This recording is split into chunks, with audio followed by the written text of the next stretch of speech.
I'm Joseph Napier Sr. Please come along with me as I talk about the history of William R. Stewart. William was born on October 29, 1864 in Newcastle, Pennsylvania. When William was a young lad, his father relocated the family to Youngstown, Ohio to help his business partner, P. Ross Berry, build the RAYEN High School, which represented the city's first high school. Here's a picture of William's dad, Lemuel Stewart, a very young Lemuel, I might add. Welcome to downtown Youngstown Central Square as it appeared in the late 1880s.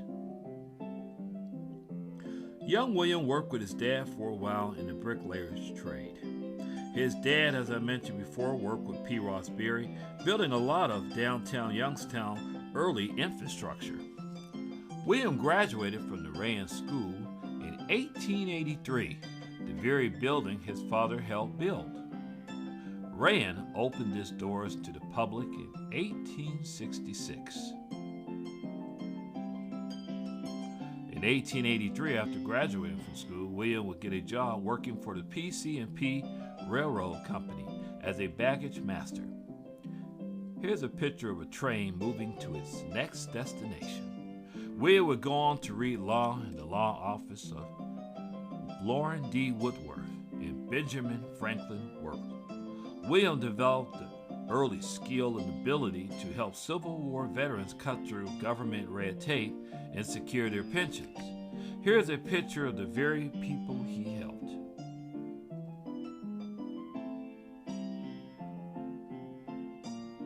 William would often help indigent people and other people in need. While reading law in Cincinnati, William manages to save enough money to enter law school. William was able to enroll at the University of Cincinnati School of Law. While in law school, living in Cincinnati, he would meet the love of his life, Dr. Consuelo Clark. After finishing up school, the two of them would later get married in 1890 and returned to Youngstown, Ohio. Upon arriving in Youngstown, William would set up a law practice in the Diamond Block area, pictured here in this photograph coming up.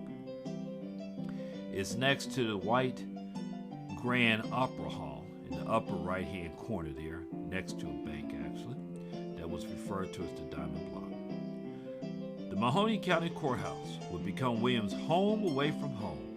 He would log many hours in this building. William's wife becomes Youngstown's first black physician, setting up her practice in the YWCA building located on our city's north side on Rayen Avenue. William and Consuelo would work together, doing numerous works in different organizations around the city. In 1895, William is nominated by the Republican Party to run for state representative, which he accepted the nomination with grace. William wins the election and becomes the first African-American male from Youngstown to serve in the Ohio STATEHOUSE, and only the second man of color in Ohio to serve up until that time. Stewart was a very, very active representative, accomplishing many tasks while serving his term, which included initiating legislation to have the Market Street Bridge built, sponsoring tax support to help establish St. Elizabeth Hospital, now called Mercy Health, which is located on our city's north side on Belmont Avenue. He would also sponsor legislation that provided pensions to police and firefighters. William did not mix time nor words. He was a very, very busy guy. He was always doing the people's work, such as helping people as you see pictured here.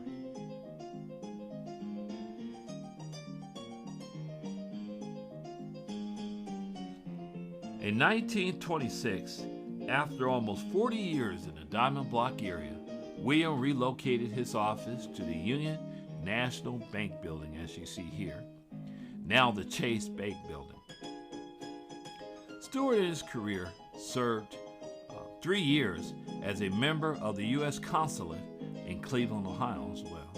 William was called the Dean of the Mahoning County Bar, a title which was well deserved for the many years of service, over 70 years to be exact. Stewart was a member of the NAACP. He worked tirelessly to have the passage of an anti-lynching legislation bill passed, which he was successful. A tour of downtown through the years.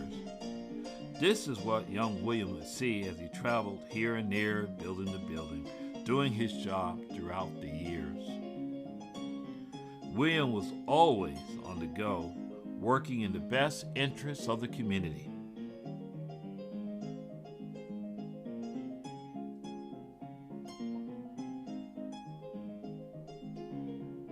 Here's a picture you see is the Federal Street corridor downtown, which adjacents our Central Square area. And here's a picture of West Federal Street as it looked in 1950s to late 50s to be exact. In 1958, Attorney Stewart dies at his Todd Lane home.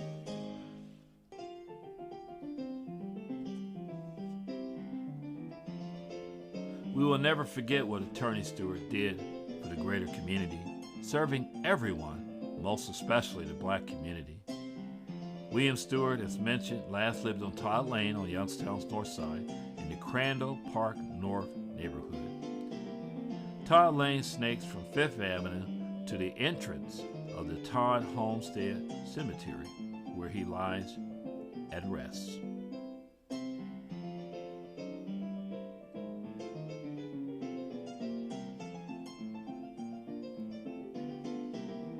The city of Youngstown will never forget Attorney William R. Stewart and the lifelong contributions he made to our community. Here is a picture of the former Diamond Block as it appears now, with the Huntington and Old Wild Bank building, if you will, and former McCory's department store.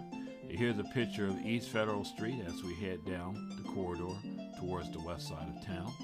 A salute from the cities of Youngstown, for tributes also are paid here to Lemuel Stewart, his dad, of course, and P. Ross Berry, his business partner. These two were inseparable. They built a lot of early downtown Youngstown infrastructure, as I mentioned before. I thank you so much for coming along with me on this journey. The city of Youngstown will never forget what William R. Stewart did and his lifelong contributions he made to our community. Thanks again for coming along with me on another Youngstown historical journey. Other NAPE 1962 videos can be viewed on my NAPE 1962 YouTube channel. Enter NAPE 1962 in the search bar and enjoy.